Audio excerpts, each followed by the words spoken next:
proudest day, and the proudest time in the seat of a rally car, because that day and that hour and those minutes, I got the bit between my teeth. You know, I really stood up and was counted and said, this is not getting away. I remember when we pulled on our helmets and Donald says to me, what are we doing? I said, we're going for gold, Barrett. That's all was said. I can still picture that run. That was just the best run ever.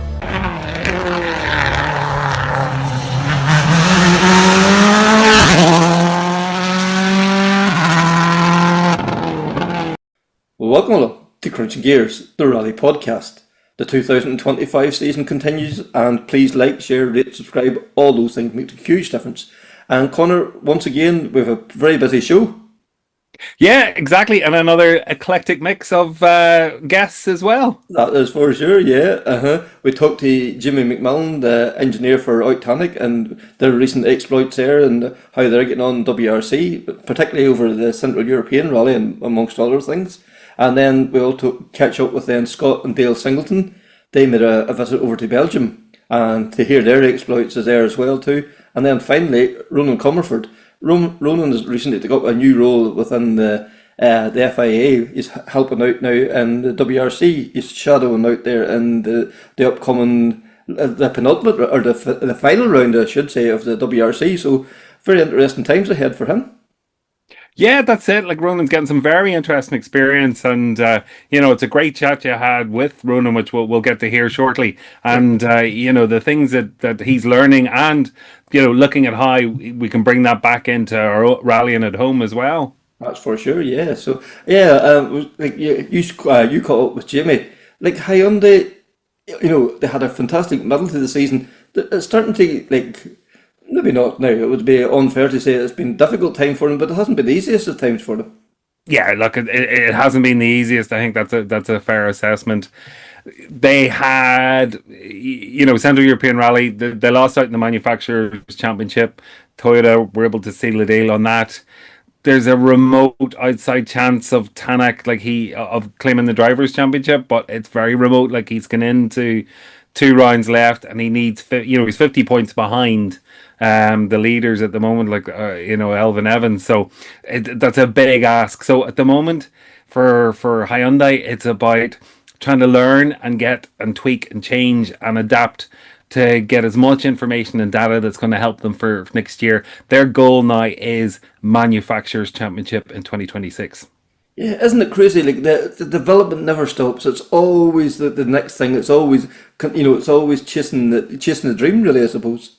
Yeah, absolutely. Look, they have their targets, and it's for the manufacturers.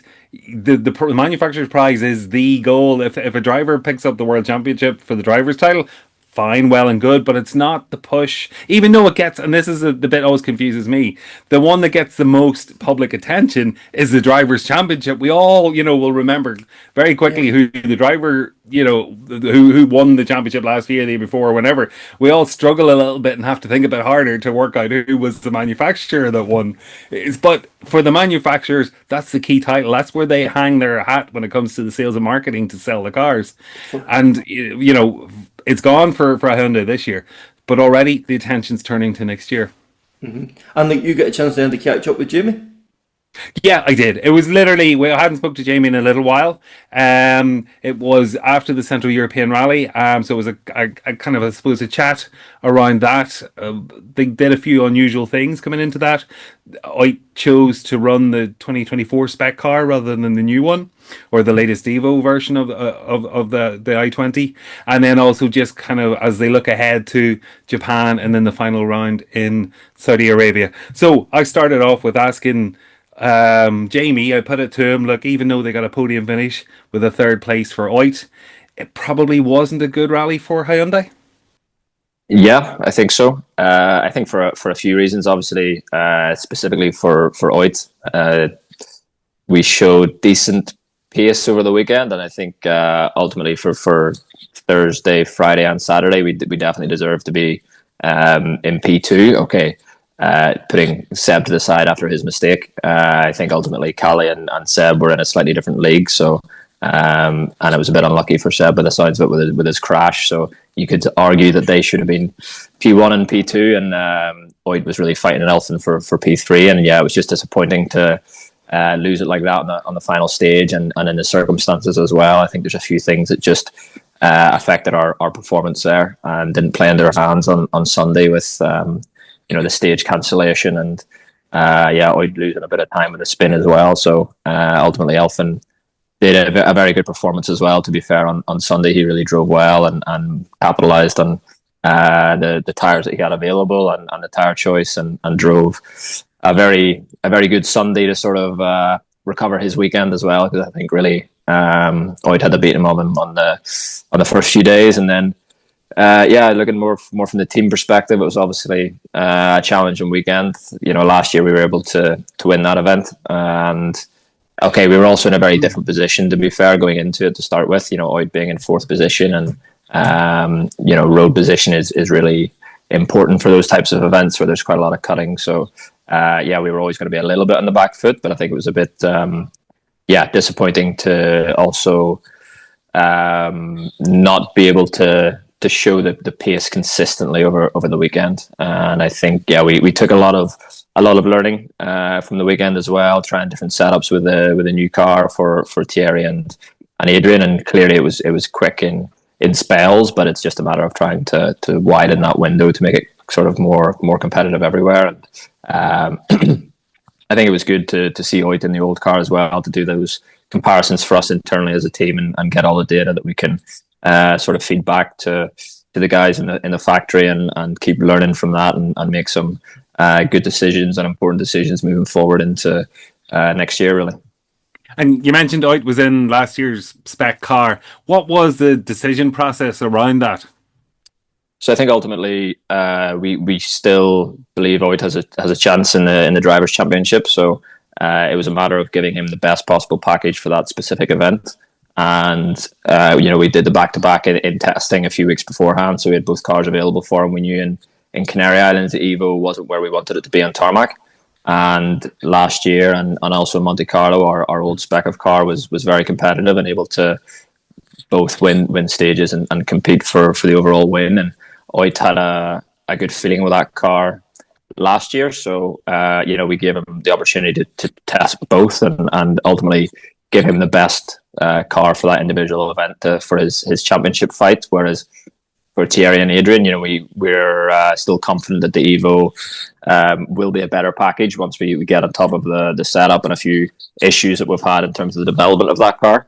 So it made sense for those guys to complete the event with the new car, and Oid to try and just maximise as much as he could for his championship. And in looking for improvements to the 25 car, like, is there anything to be gained from looking back and comparing how the 24 car compared in Central European Rally this year to how it compared last year? Is there any data you can compare? Like, I know things are different with regard the tire, for example, you've gone to Pirellis, to Hankook, etc., and then there's no hybrid. So do you think if you went digging you would be able to find things that would help?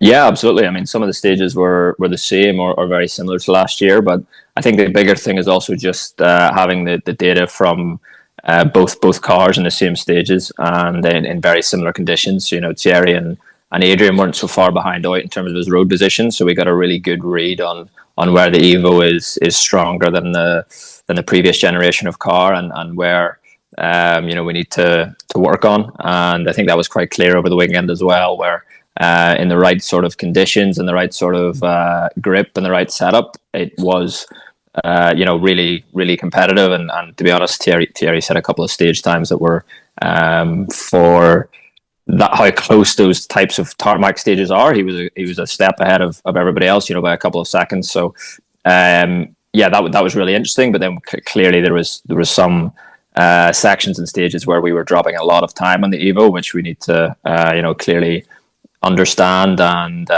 sort of feed that information back into the loop and try and make improvements moving forward.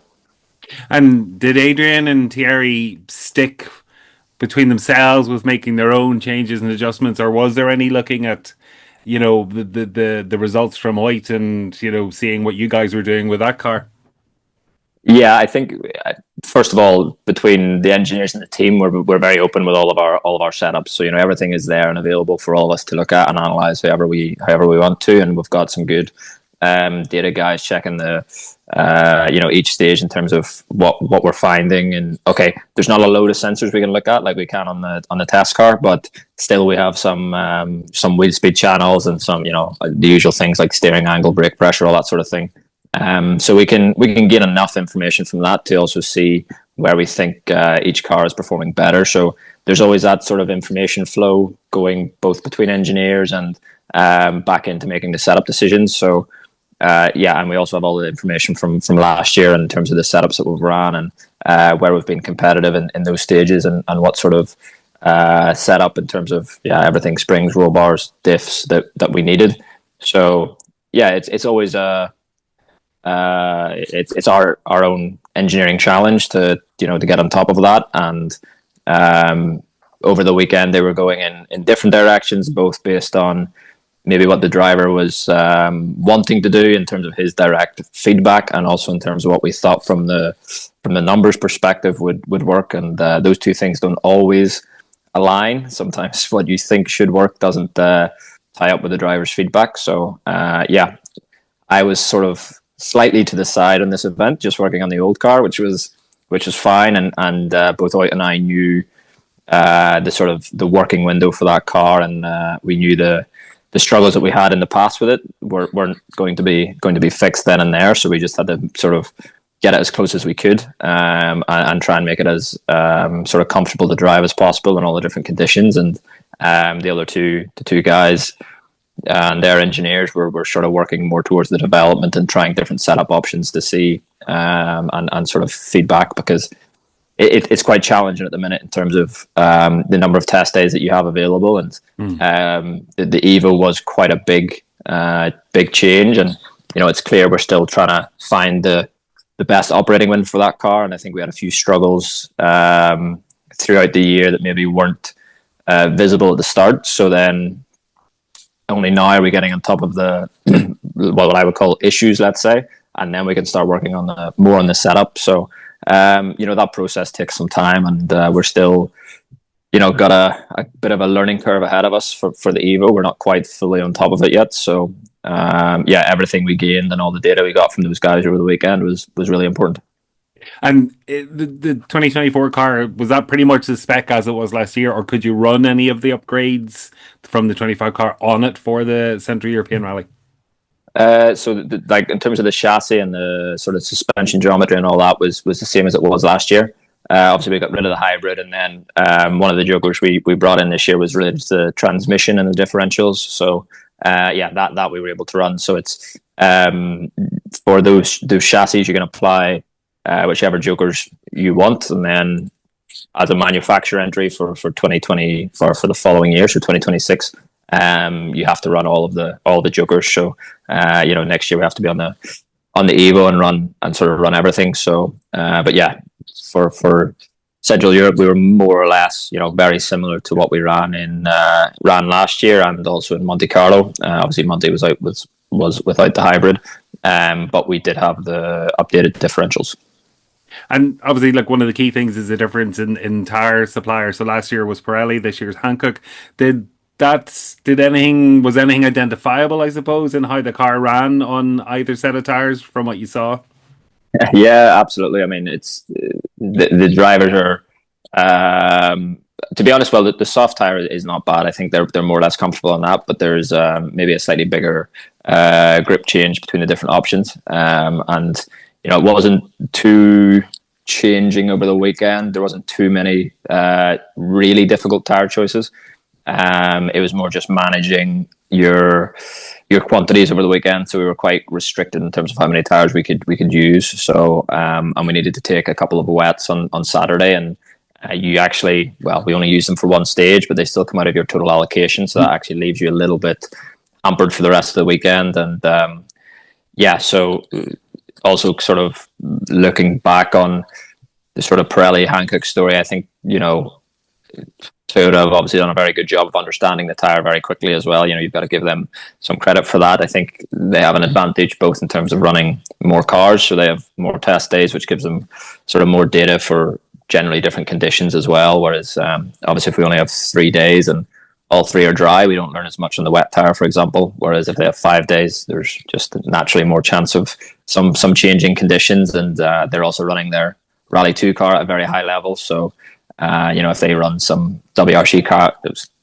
tires on that car, they'll get some good feedback there as well. So I think they sort of got on top of that very quickly, and we were obviously in the back foot, also trying to understand the Evo and the setup window there, as well as the new tire. So and there's also some things that, in terms of how you set up the car, that is undoubtedly different between the Pirelli and the Hankook. So we were also getting on top of getting a car working. There's nothing to say that if we had bolted on a set of Pirellis to the Evo car, we wouldn't have been much closer to the pace this weekend. We sort of made our changes based on that control tire at the time. So we need to adapt both to get the Evo into a good window, but also make the most of the tire. And Central European, 3 different countries, 3 different types of asphalt, and particularly Czech Republic, where it's quite broken and changeable. How difficult is it to find the perfect setup? There's probably no such thing as a perfect setup, but the best setup to cover you for such variations. Well, I think that the driver always thinks he should have the perfect setup, but for sure, as an engineer, that's not possible. So, that's always the dream. And even if you're very, very close, it's the little bit that you're missing that they'll complain the most about. Certainly in my situation with the Oit anyway, I think he would tell you that himself. But no, it's definitely a challenge. And I think the Czech stages were sort of more specific. Let's say the Germany and Austria stages were a bit more similar. Certainly the Austria ones were the cleanest, and also had the most anti-cuts. I think we had 190 anti-cuts on the power stage. So and in Czech we had much less, and the stages are also much more bumpy, a bit more broken, and generally a lot more cutting, so they get dirtier as well.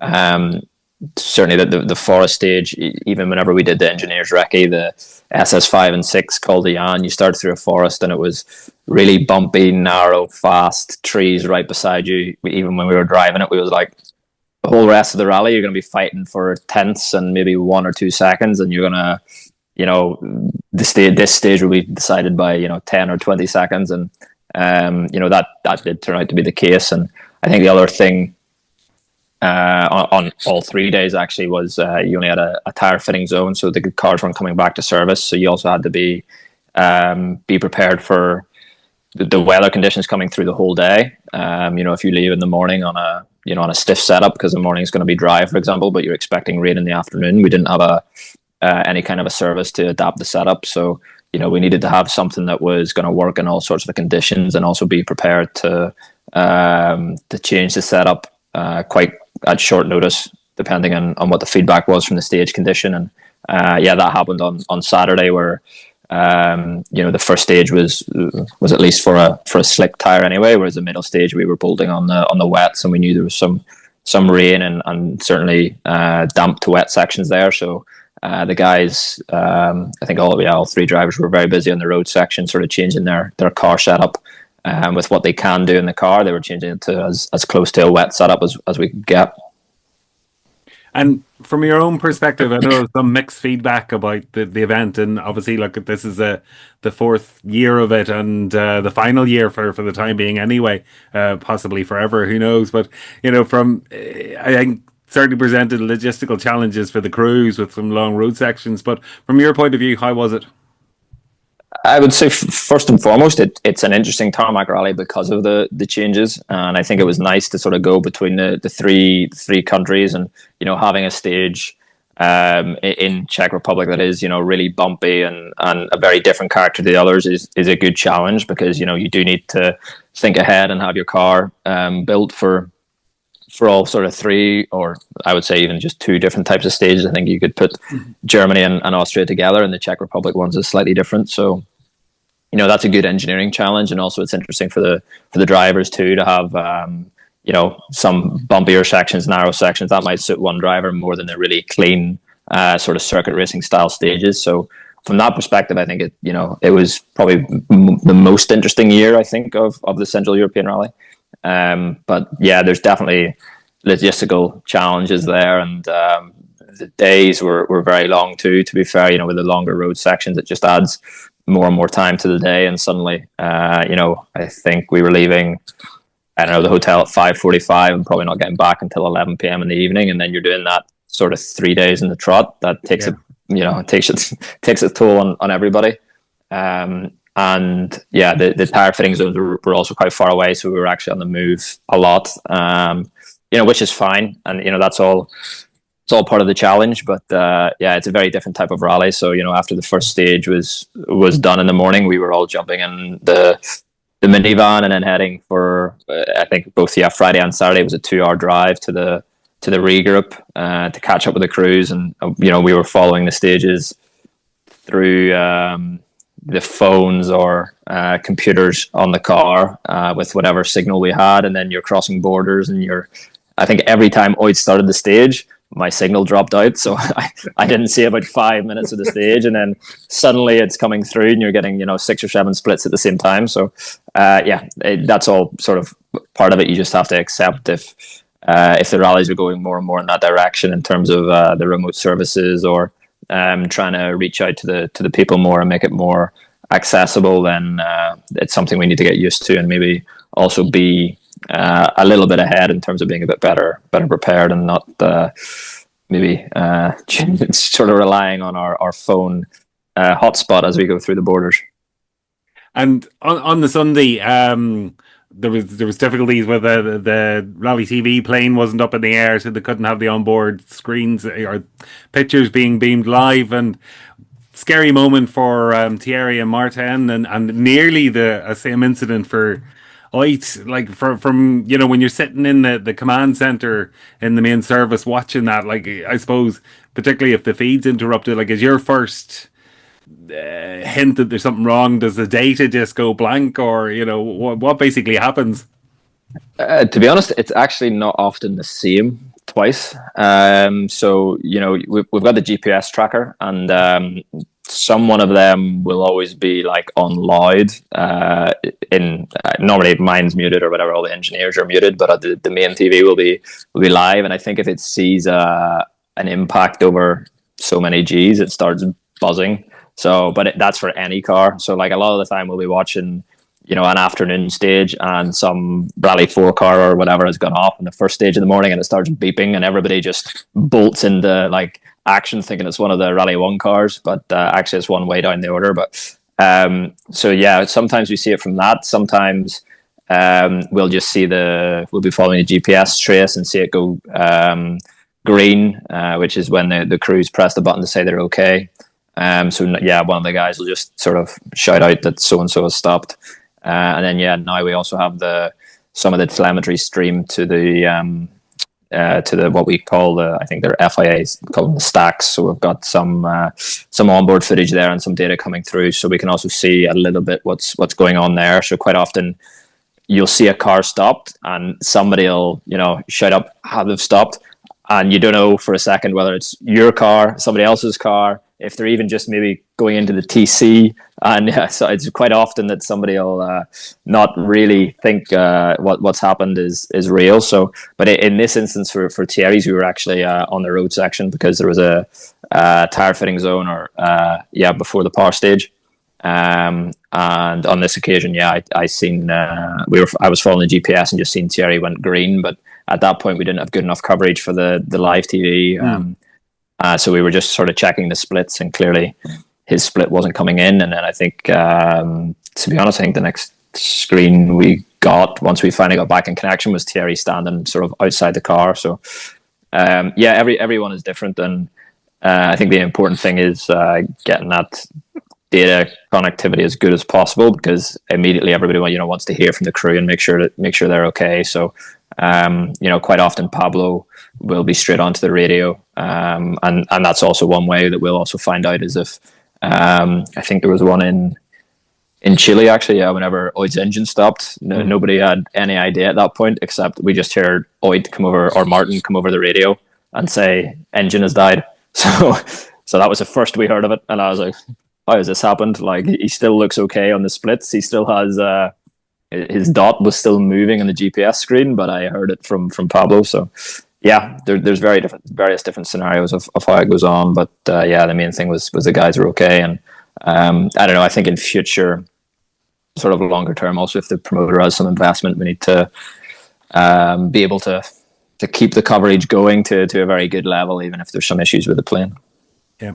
And coming into the Central European Rally, a new face in the Hyundai team, a familiar face to yourself from your M Sport days, but Andrew Wheatley's joined the team. What will be his role? Yeah, good to see Andrew in. I think it's nice to have somebody join the team who is so passionate about rallying and outwardly passionate about rallying as well. And yeah, I worked with him sort of, I think, 2 years at M Sport whenever I first joined, so I knew a bit of his background as well. And obviously, he's still fully involved in even the more local rallying scene in England. And so yeah, it's good to see him on board. And I think his role largely will be to be a presence on the events in terms of a sort of higher level management figure. And yeah, at the minute he's just learning a lot. Sort of going around all the different departments, all the different infrastructures that we have there, and just listening to everybody's feedback on the team as a whole. So yeah, it's been quite a roller coaster year for everybody in the team. Obviously, we had a great season last year. Thierry winning the title, and then obviously we were going very close to the manufacturers. And to come in this year, we were still really positive with the Evo coming in, and it's been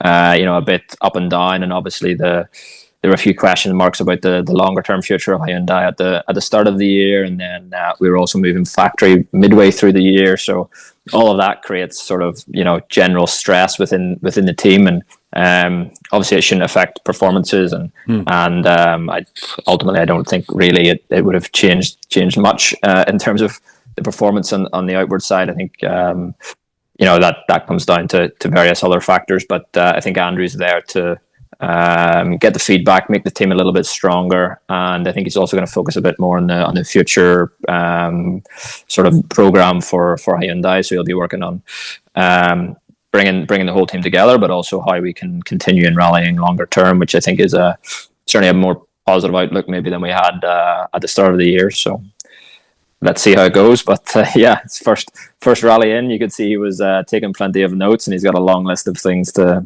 work on. And yeah, it'll be nice to have him, on board for all the events, and a face as well to see, because obviously Cyril's now got a few projects to look after, and he's very busy, so wasn't able to make all the events. So yeah, let's see how it goes.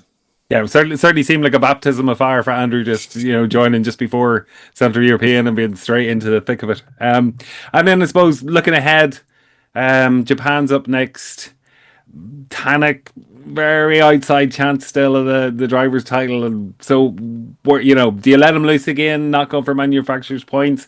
Is it the 24 spec car, or what's the plans, or is it decided yet? Yeah, so actually we left it open during even the start of the rally, so we were going to just see how Central Europe went. And then, yeah, I think there were a few people logistically in the background were certainly stressing based on what our decision was going to be. But yeah, Oid was still, I wouldn't say happy. Happy for Oid is a strong word anyway. But wasn't fully happy with the old car, but was sort of seen that it could be competitive, and he was still quite comfortable, even though we didn't quite have the outright pace to match the Toyotas. So. We made the decision on Saturday evening that we'll stick with this car for Japan. It was obviously quick there last year. We were leading the rally, up until Sunday morning. So it's just another chance to really go for the rally win. I think this year, off the top of my head, I think we had 4 second place finishes and 1 win. So I think it's frustrating for everybody in the team that we've just got that 1 win on the board, and ultimately I think both the team and specifically Oit has deserved much more for his performances this year. So I think the championship is clearly quite a big stretch at this point. So from for me at least, and I think for Oid as well. You sort of shift the focus to taking each rally as it comes and just really trying to get another win on the board before the end of the season. And speaking of the end of the season, finishes up in Saudi Arabia, into the unknown. How do you prepare for that? Yeah, that's a real challenge, to be honest. So yeah, but I mean, we're always in contact with the FIA about what's sort of coming up on that rally, because I think it's a very steep learning curve for everybody there, and yeah, I think the stages are still okay. I think most of them are now defined, but maybe not fully defined. So it's a little bit of a jumping into the unknown, and it's going to be first of all, a reliability challenge for the cars, and until we're there, and until we actually do the engineer's recce, I don't think we'll realize quite how difficult and how specific it is there. But I think also this year on gravel we've been quite competitive in all types of surfaces, and more or less throughout the year. So we can still be hopeful that we'll have a good package there if we can make it reliable. And I think also, I don't know how much even the cleaning and the road order will play an effect over there. I think that's still to be seen, but fingers crossed we can put a reliable package together, and then I'm confident we can be competitive. And do Hankook bring a different tire for that, or will it be one of the already existing? Yep. Okay.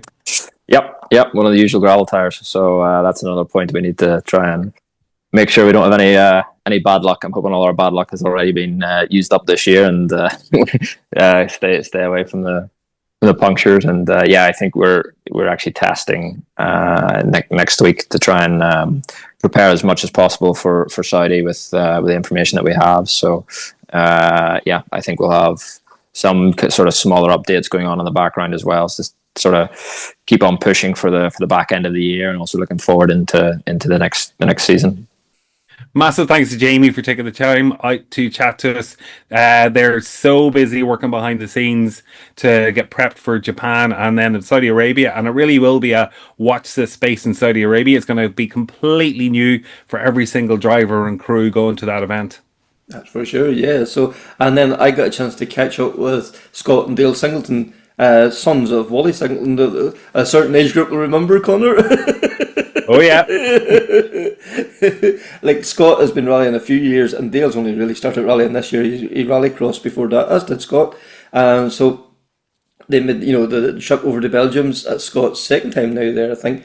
And Wally was always a great exponent for the foreign travels, even back in the 80s and 90s and all too. So yeah, interesting conversation with the two guys. So first question I asked to Scott was a return visit to Belgium.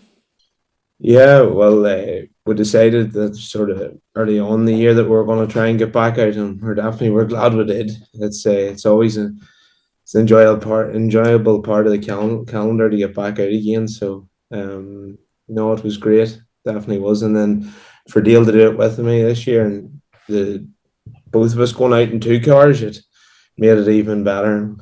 So it was good now. Yeah, because Dale, you're new to this whole rallying crack. You've been brought up with rallying. Like, it's been in the family ever since ever you were ever, like, I suppose. But like that, you were saying before we hit the record button there, your first time really on the roads, you'd done the down rally, but unfortunately you had issues in the first stage and you had to pull out. So this was the first proper road rally. Yeah, well, it was sort of always planned, that I was going to go to Belgium this year, but the down was sort of my first time on roads and listening to the notes, but only got sort of half a stage and then suspension broke. So from there, I said, why not still go to Belgium? So yeah, first stage in the dark. So I think I'm sort of half first time listening to the notes. So no better way to learn. But what a baptism of fire! Like, throwing in like to a foreign country, different terrain than what you'd be used to. But you seem to take like a duck to water. The times were good from the start. Yeah, no, the times were good enough. Just plenty of learning. I was very cautious in places too still, but look, I've a long way to go yet, confidence in the car and then set up obviously too. But no, I loved it, really enjoyed it. So did. And the roads are so different, see, there compared to here. Like, it rained. I was lucky enough, I got the 8 stages on the Sunday done when it was dry, and just the road section to the last stage, and the rain came on, and it was unbelievable. Like, it's like worse than ice. It takes an awful getting used to when it rains there. You only think we have it bad here. It's really bad. There's no grip whatsoever. So trying to judge the different surfaces, like the concrete would be grippy enough, but then the tarmac is really bad. It's like shiny tar, like we talk about here, there's shiny tar going into corners. That's nearly a whole stage of shiny tar then, is it? Basically, yeah, to say the concrete's perfect. Like, the concrete doesn't really make a difference if it's wet or dry. It's the tarmac. Even when the tarmac's dry, it's still really slippy. Never mind it when it's wet, it's bad. No, you have to judge your surfaces, which is something we'll have to give Dale a good warning about. No. And like Scott, like too, the thing was like we've seen, we watched the Belgian rallies on like YouTube or whatever, and we see the big cuts they take, and they get practically the whole car and sometimes more. And like, is this the same there? And do you have to commit to those cuts as well? Yeah, as much as you sort of cringe doing it, but you have to. If you don't go into them, the cars that went in before you, they pull all the muck and the dirt out of the shock up onto the road. So if you don't go into them, you just have to, really. The road's just covered in muck, like, you have no choice in the matter. But there's some of them is really, really deep. Like, there's real car breakers. You just have to be careful, like, and whenever you're out racking, you can't really judge it. You just have to judge it when you're, in anger on the stage. So you're coming down into that corner like practically full pelt, and you have to just be confident you can nearly follow the tracks that's been there before you. Yeah, exactly. It's you just can't judge it in Racky, you have to, when you're in the car, it's the spur of the moment. That's it. Dale, you put your rallycross experience into good use, and I would say then too, did you? Yeah. We're both rallycross, so that's the thing. A bit of gravel and slick tires. No bother to you, boys. But Dale, you've went down the Super 1600 and a Suzuki Swift, like a car that I would say once you get it right, it will be very rewarding. The feedback, because the noise from them cars are just something else. Yeah, no, look, it's a good car. Look, it's just have a few teething issues with, at the start here, but no, look, I'm getting there with it. It's just I need a bit more seat time in it, and obviously that a bit of setup will come. But no, look, it should be good enough. I've got good enough spares package right too, so if anything goes wrong, it's not bad. Yeah, because I suppose the thing with it, there is no kind of there's nobody really you can go to talk about it. It's going to be a lot of trial and error by yourself and the team. Oh, it will, totally, yeah, totally will. And look, it's only really, as you know, my first time on road, so I have so much to get myself more too, Yeah. If he would have just went down the rear wheel drive route, he wouldn't have had a problem. But that'd have been too easy, but wouldn't it? No chance. Dale, you didn't want to embarrass the big brother. I think that was that one. That's what it is. Yeah, but Dale, how you find the switch from rallycross to rallying? So far, so good. Yeah, no, so far so good. I'm really enjoying it. Look, there's just the days I miss the wheel-to-wheel stuff, but no, I'm really enjoying it. It's more of a family thing now too. Like, instead of the two of us at the end, we're having nearly events clashing. It's a bit hard at times, with dates, but no, look, I'm liking it so far. Just getting out to Belgium and stuff was really good. So. Hope to get a bit more next year too. So excellent. And Scott, you talked about a family thing as well. Your dad was over in Belgium with you as well, and that must have been really good. Like an adventure that would have been for him. Like he was one of those guys that made that trip in the late 80s and into the 90s and all too. I'd say he just soaked it all in there last weekend as well. Yeah, look, he did. He was great from a point of view of giving advice to us as well, because he obviously has been there before and he knows what it's like. But it was after the rally was over on Sunday night, there was a couple of people that came up and said that they had a program from Monterberg Rally in '93, I think it was, and had photos of him, and were sort of shocked. We're like, we didn't think that would have been the case. But no, I think the first time Dad went out was '83. He went out in his BDA escort back then. So yeah, no, we've been going a long time. That has been, well, I would say, 4 or 5 times between Belgium and Holland. But no, it's just a totally different atmosphere. It's Dad loves it. Like he loves his rallying here, but he just loves rallying in general. But I think he's a soft spot for the Belgium stuff. Yeah, because like it probably though is rallying the way it was here. Like back whenever your dad was rallying, it's more relaxed. It's not as pressurized an event. Yeah, totally. And you see even the cars doing it, like the cars doing it so different to here. You know, I think there's only about 4 or 5 escorts done out of 130 or 40 cars. Yeah. You know, there's a couple of proper Skonas, a couple of proper Mantas, and you know, all that Sierras and just oddball stuff that we don't see here all the time, I suppose, and they're so popular out there. Mm-hmm. Yeah, and like Dale, like it's the way that they take over. It's like the rally's not had away somewhere out in the back end of beyond. The town takes it on as well. Yeah, totally. The amount of spectators that does be out is unbelievable. You know, from going off photos years ago, it was like, you know, the amount of spectators that was here a long time ago. But no, the whole crowd, even in the service, you know, it's massive. So it is. Again, in the centre of a town, like, you know. Yeah, like, for sure. And Scott, like we said as well too, the way that the organisers and everybody like welcomed you there, made a big deal of you as well too, which is nice to see as well. Oh yeah, definitely. They're glad to have us back. We love going. Like we'll try and get out every year. Definitely, for sure. You wouldn't miss it. Last year we didn't get, and was sort of that weekend you couldn't even talk about it. You couldn't.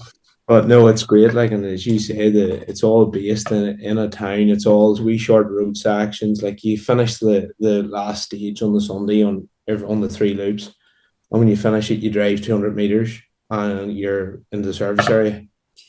It's so accessible to, like, see, for spectators. It's so easy to get to everything. Like you just literally park on a road, and you know they don't have hedges or anything to climb over. You just walked into a shock and across a field, you know, and which is thing, it's something out there that's we don't have at home. Every spectator has to pay on this to watch. Yes.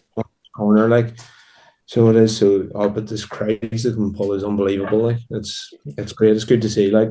Yeah, because like, you know, and like that's probably a row for another time. But like we do here in Ireland provide, you know, the best sport for free. Like, and we see everywhere else that, you know, people are prepared to pay to go and watch the events, you know, too. So as I say, that could be a whole podcast sometime on its own. Say nothing about it. But like, you know, like we have like, we're probably a bit biased, but we have a fantastic sport here. And like, you know, you say about the variety of cars you get in Belgium, but we have some of the best cars here and some of the best competitors. But like, maybe it'll have to be something that'll have to be looked at down the line. Yeah, totally. Like as you said there, like we've the best machinery. It's one of the best places to rally, but it's it's a different experience out there. It's good to be able to do it. We're thankful we're able to do it as well. Because like it takes good people around you to be able to allow you to be able to go and do that. You need time off work. You need good sponsors. You need a lot of things to make this happen. It's just not something you can decide on Tuesday. We'll go and do this rally at the weekend. No, it's no. I think we left last Wednesday, so we did. We got the boat from Dublin into Cherbourg, and then drove up through France, up into Belgium that way, and then we took Friday to ourselves, just sort of trying to catch up and sleep. So it was a lot of driving, a lot of sleeping. And Saturday was the Raki, and Saturday night rally and Sunday rally, and then Monday we travelled home the whole day. Like that was a long day, and I left at 6 in the morning. I think we got home at 3:30, 4 o'clock on Tuesday morning. Here it was like 22 hours straight driving. It was. But everybody that came with us, you know, we all took turns at driving, and you know, it takes everybody. It's a team effort. It doesn't just work by one person. No, I can steal that. You know, that's what it is. That just, to me, that just is rallying. it's everybody pulling together, everybody sharing the load. Yeah, totally. Look, if it wasn't for the sponsors and all the people in service, it'd be hard going without them. So It would be impossible, to be Yeah. honest. So we're very grateful for them. Yeah, and like Dale, you were on for a good result, but unfortunately, a few just wee issues towards the end and really into the last stage just kind of spoiled it. But I would say it won't stop you going back. Yeah, no, look, I got a time penalty. I was late to control on the fourth stage, I think it was. And look, I wasn't out there for a big result, Just honestly, all I wanted was a finish. So, no, look, I was happy enough either way. But on the last stage, I did get a misfire. But look, I wasn't far from them, so it wasn't the worst in the world. But no, look, I was happy enough for how it all went. As I say, late to control, it didn't overly bother me. But what do you do? And like you're looking at the times, improvement nearly with every stage, and like as you say, like you're still in your first year. Every event's going to be a learning experience, and you have to take a lot of positives from that as well. Oh, totally, yeah. No, look, out there's totally different learning experience over at home. Like as Scott was saying, the tarmac's completely different. The last two stages I got caught out in the rain. It was unbelievable. He also got caught speeding on the roads. Actually, he didn't tell you about either. Oh dear, you get your wrist slapped as well. Please stop me. I think it's unreal. Like the stand on road sections everywhere. The police does. Like the first year I done it, they caught me, and I was only like doing like 10k over the limit, and obviously I had no speedometer in the car, so I didn't even know what I'd done until he had walked out in front of me. Right. Dale was fortunate enough; he had his wallet with him to pay the fine. I was on the road section on the way back into the last stage. This is the first year I done it now, and I was like, "I've no wallet. Like, I don't carry my wallet with me." And he was like, "Right, well, I can't let you go." So I run down onto the road again and stopped the competitor behind me. Couldn't speak a bit of English.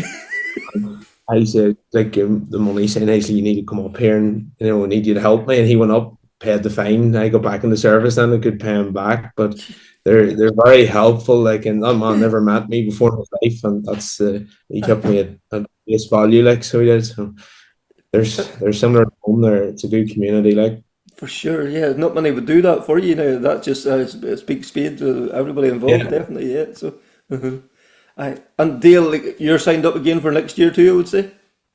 Yeah, no, definitely am. I'm for sure I'd love to squeeze you in next year, but we'll see how it goes. Yeah, and like, Scott, like sort of similar to yourself there too. Like the times were fantastic this year, and probably a wee bit unlucky you didn't get a top 10 finish.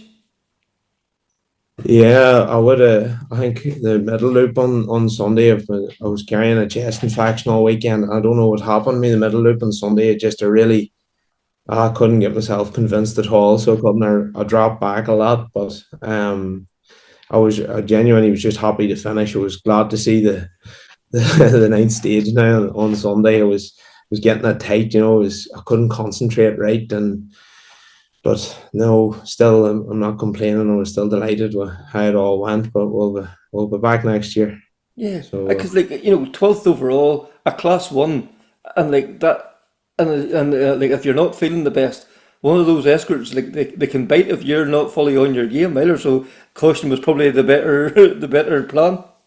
yeah, oh definitely. Now whenever she's not, she's hard working the best of times now, alone when you're not feeling it. So sort of just it was in the back of my mind now all day Sunday. It just kept getting worse and worse. So just to salvage the best we could out of it, but I was happy. Yeah, and like Scott, I suppose, or maybe Dale, I'll give you the question before the very. Any more plans now for the end of the year, or is it kind of looking forward now to next year? Look, I'll start planning for next year. I've a bit of work I want to do to the car, I want to get the gearbox looked at, do a bit of a rebuild, a bit of maintenance over the Christmas. So then hopefully have a good attack at something next year. I don't know what I'm doing yet, but see how it goes. As I say, I'll do a bit of maintenance and then plan something. Yeah, and if any man wants his name up the side of Suzuki Swift, get in contact. Let me know. And Scott, same question for yourself. Is you any plans yet for next year, or are any more plans for this year first, really? No, I'd say that'll do me this year now. But next year we'll hopefully we've talking a bit of plans here, so we'll see how it goes, and we'll see what we can get together for next year. That's the big thing. So thanks very much there to Scott and Dale Singleton there. Always a pleasure to chat to those two guys there and hear the stories. Ronan Comerford has got a new role now for WRC and for the final round now coming up, and it's going to be very interesting. Like, we've seen in his role as a co-driver, the professionalism, the effort he goes into, and no doubt Conor is going to bring that level to this new role in WRC. That's it. And I suppose in the last 2 years, Ronan's probably been seen less in the co-driver seat, but he's been at a lot of the events, both at home and internationally, where he's been very, very deeply involved in behind the scenes with the organisation side. Mm-hmm. Yeah, because like we know that the attention to detail he puts in, and I think he's going to be very interesting to see what he provides. And as you said earlier, he's going to bring that knowledge back home again now as well too, which is going to benefit everybody. That's it. Look, we're always, doesn't matter what walk of life, you're always looking to improve things. And that's one of the things, when we see the top level of sport, FIA, WRC level, and, anything that we can learn and glean from that, which Ronan's doing, and then bring back home and help the clubs here just to improve how the events run, how they're put together, etc. Like, again, it's about lifting the quality of the sport. Yeah, because like we have such a fantastic sport here. We have the best cars, the best stages. It's a great organisation. And like when we see the likes of Ronan now there, Paul Nagel into stepping up into his new role. We're this small country, and the level we're producing right across the board. Never mind all the prep companies as well. That's it, exactly. It's there's so many cogs in the wheel here, and there's so many people from this island are involved in all aspects behind the scene. It's just fantastic to see. That's for sure, yeah. So let's go cut over to Ronan now, and I was congratulating on his new role. Thank you very much, Kevin. Yeah, it's been a while. I took a wee bit of time off the co-driving end of things just to focus on some official roles and stuff, to get a feel and an understanding from an official point of view of how an event runs. I've been very lucky to get this role with the WRC in Saudi Arabia. I'm their Chief Marshal's shadow. And when I say shadow, it's a role that's going out to assist the Chief Marshal with all his duties, to make sure that he's aware of what's happening and what needs to happen. I'm not the Deputy Chief Marshal as such, but instead I'm there to give guidance and help to him. So I am. So it's a really good thing to get. I'm travelling there most of November. I have a training week to do first on the 13th to the 16th of November. And in that training week, we are taking approximately 400 marshals from all around Saudi Arabia to come in, and we're doing 1 day with them in theory training. So just teaching them the fundamentals of the sport, what is the WRC, the FIA, and what to expect whilst they're on the stage. And then I return then for the actual WRC event, so the following 2 weeks. So it's quite a good opportunity, a great opportunity, and I'm very thankful to have it.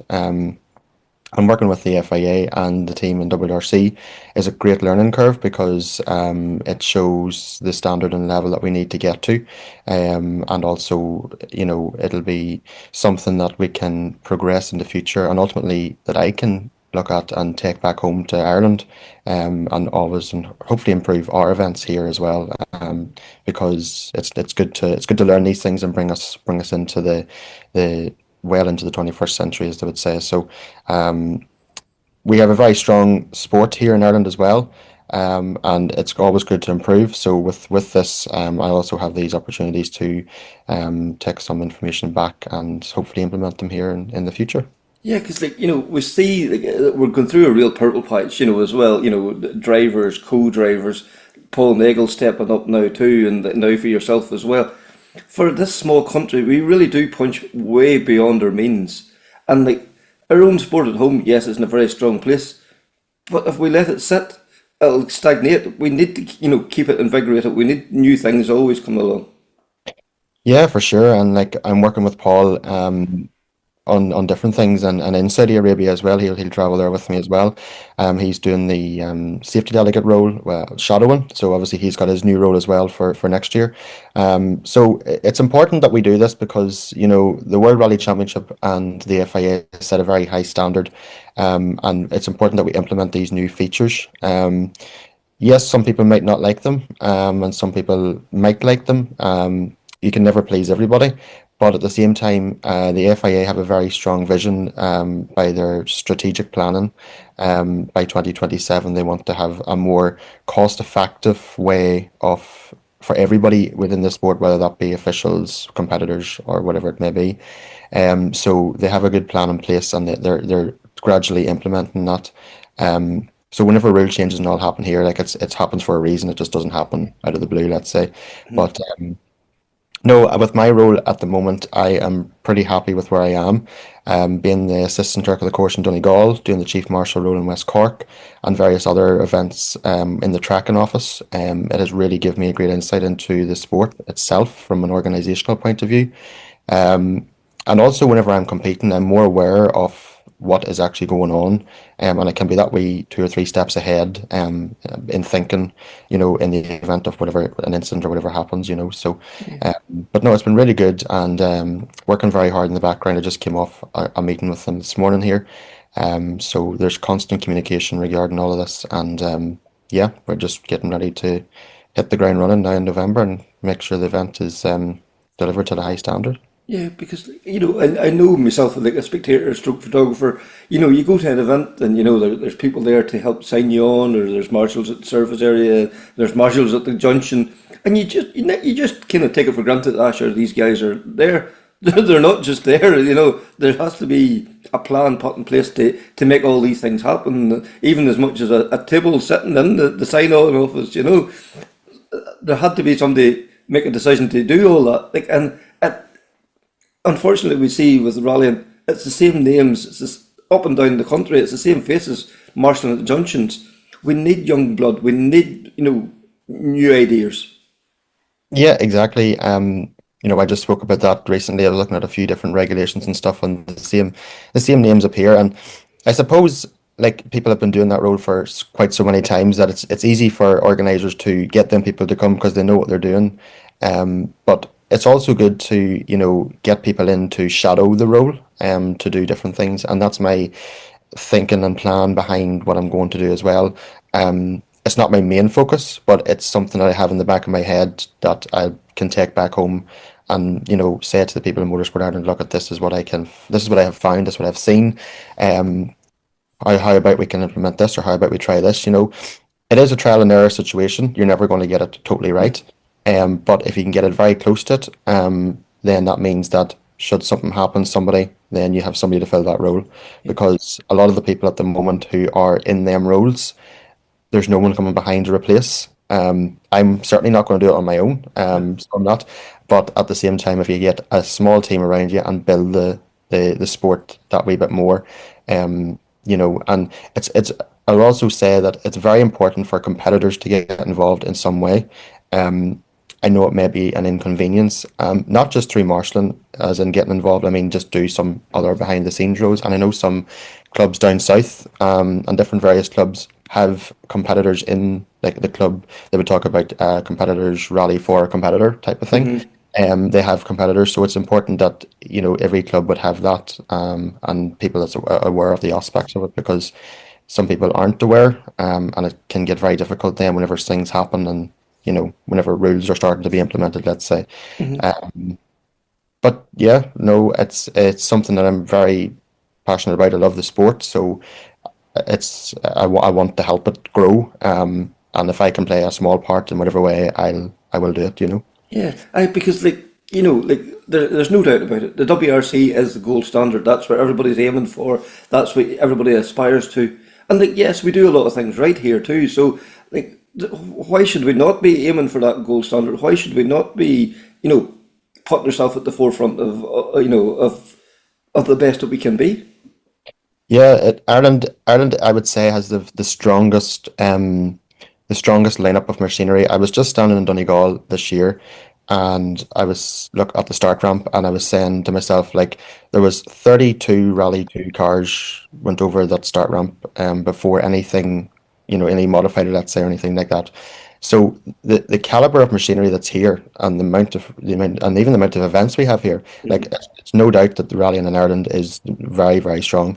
But there's always that wee bit of room for improvement in safety, improvement for different things, As I say, you're never going to get it fully right, but if you can get it very close to it, 99% right, and aim for 100%, that's no surely. But either it's very, very strong. But at the same time, there's always that wee bit more that you could improve, let's say, to make the event somewhat, different, because the same old repetitive stuff gets a wee bit boring for people. So it's important that we move with the times, let's say, and try these things out. So Yeah. And then, you're talking about your WRC role. You've been very fortunate, like, right, even from your time with the academy, you were going out and looking behind the scenes at events. Is that what kind of sparked this interest in getting involved and seeing the nuts and bolts of the rally? yes, very much so. Very much appreciated by the academy to have that opportunity, of course. And then that has led me on to know more people within that line, as within the ERC and WRC. Obviously, then I joined Rally Star, and I done that program with the FIA. And it was actually the director of that program, Jerome, who contacted me to do the Saudi Arabian work. So, very, very, very grateful of it. It's something that I've always looked into. Stand back and watch things happen, and then just observe. Observation has been the key for me, because I've seen different things, going on, and things have been like, well, I could maybe do that a wee bit different, or I have an idea of how you could do that, or something, So there's always something, there that was sparking my interest, because as I keep coming back to Ireland and stuff as well, like, we have a very strong lineup of stuff, and a very strong a lot of very strong clubs, in fairness, that run very highly good rallies. But at the same time, it does no harm to bring a wee bit more back and try things, My time in the academy and the Rally Star program was phenomenal, fantastic, so good. And that's where I built my baseline of a lot of things, dealing with teams, dealing with managers, dealing with coordinators, dealing with all that sort of stuff. Something that I probably wouldn't do as much here.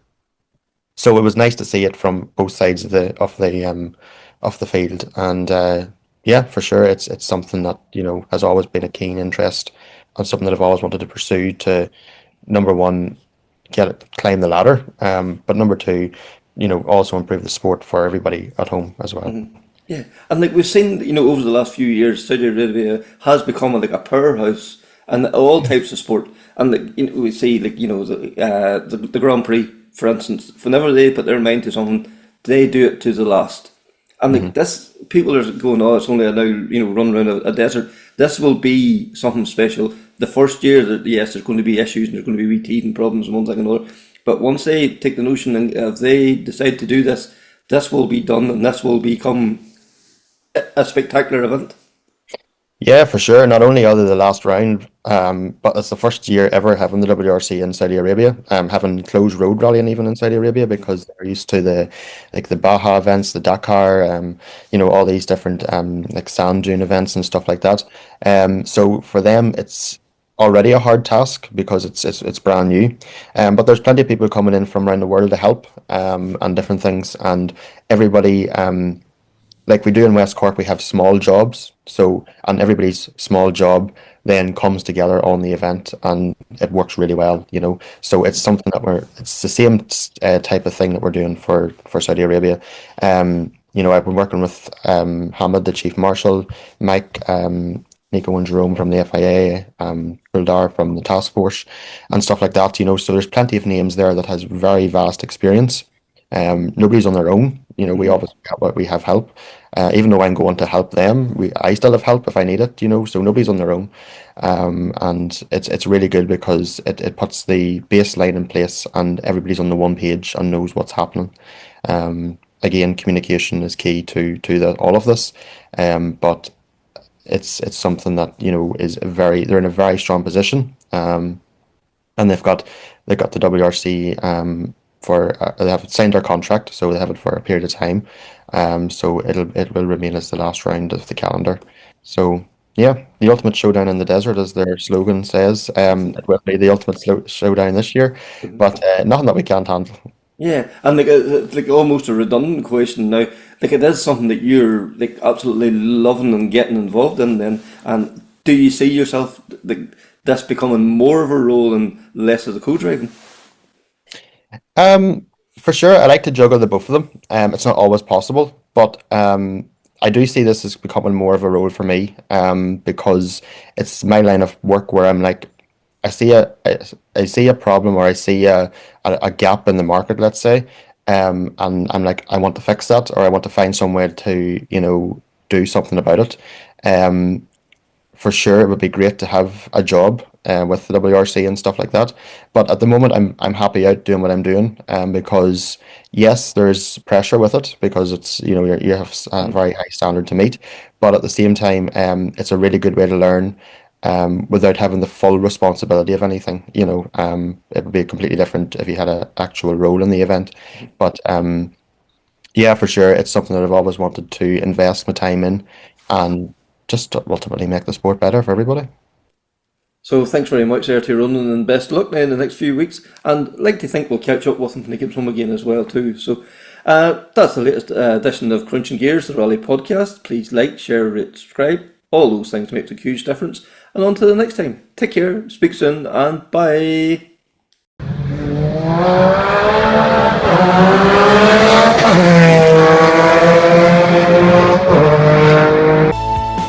That's the proudest day and the proudest time in the seat of a rally car, because that day and that hour and those minutes, I got the bit between my teeth. I really stood up and was counted and said, this is not getting away. I remember when we pulled on our helmets and Donald says to me, what are we doing? I said, we're going for gold, Barrett. That's all was said. I can still picture that run. That was just the best run ever.